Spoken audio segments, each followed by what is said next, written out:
Mi nombre es Sulmayurley Ruiz Montaño, estudiante de licenciatura en matemática en la Universidad Nacional Abierta de Distancia. Hoy les voy a hablar un poco sobre la teoría y la práctica. Inicialmente entendemos como teoría todas las bases científicas que nos brindan para apropiarnos de diversos conocimientos como fórmulas, textos y elementos completos que tienen un lenguaje científico muy claro. Y como práctica, el medio a través del cual vamos a implementar y vamos a mostrar los conocimientos que hemos obtenido. Tomando algunos apuntes de un documento encontrado en la web que se llama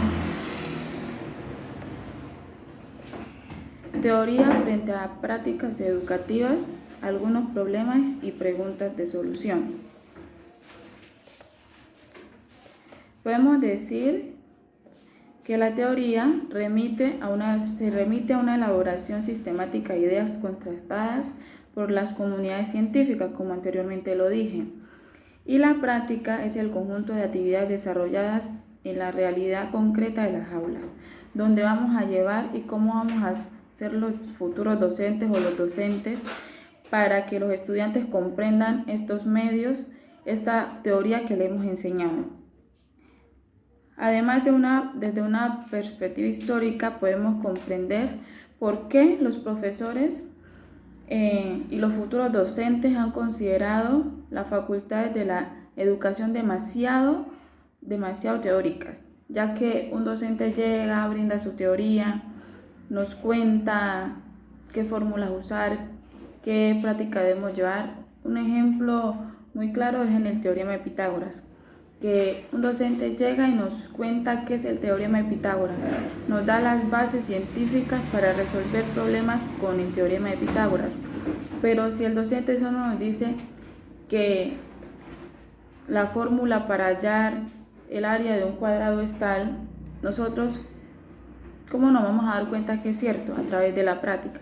Entonces, por eso es muy importante que nosotros hagamos uso de la práctica para llegar a constatar todos los conocimientos que tenemos. Si no llegamos a la práctica, no vamos a saber si lo que aprendimos en la teoría lo aprendimos bien.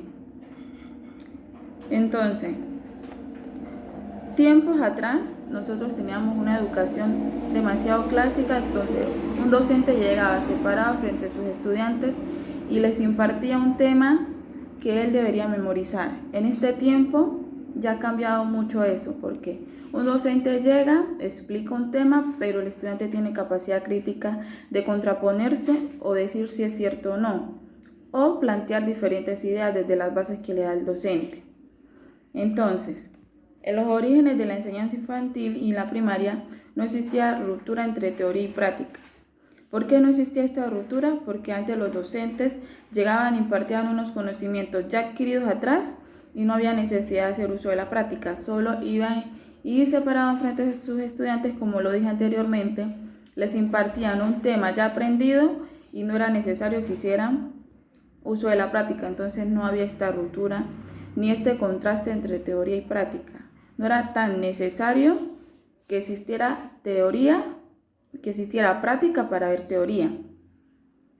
Entonces, en cuanto a cómo me he sentido durante la observación de las clases intencionadas, el conocimiento que obtuve gracias a estas clases intencionadas fue muy, ¿cómo podría decirlo? Muy efectivo para mí, un conocimiento que después podré aplicar a mis estudiantes. Gracias a esto pude mirar lo que estaba haciendo bien, lo que no estaba haciendo bien, mejorar en algunos aspectos o tener idea de cómo enseñar a algunos. Entonces, puedo decir que a través de todo el proceso de formación de las prácticas educativas aprendí mucho. Estoy muy agradecida con mis docentes, con el docente de práctica, con el docente que nos acompañó durante toda la práctica educativa, pues fueron muy atentos y además de tener un grupo de compañeros demasiado unidos, siempre estábamos unidos, uno pendiente del otro.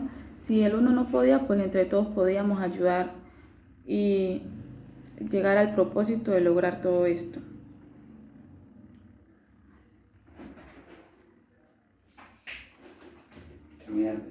Teniendo en cuenta ya todos los conocimientos que tuvimos durante las unidades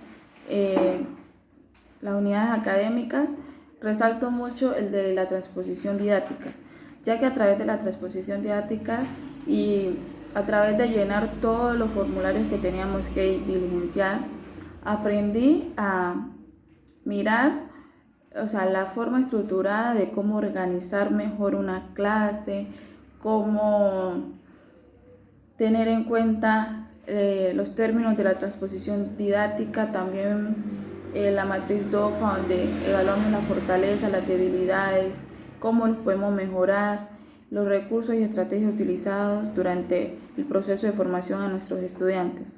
Entonces, todo lo aprendido, todo lo que he aprendido durante este curso de didáctica,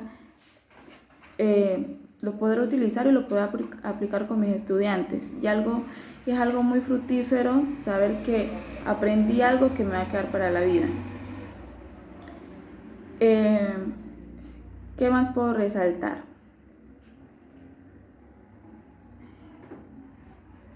A través de este proceso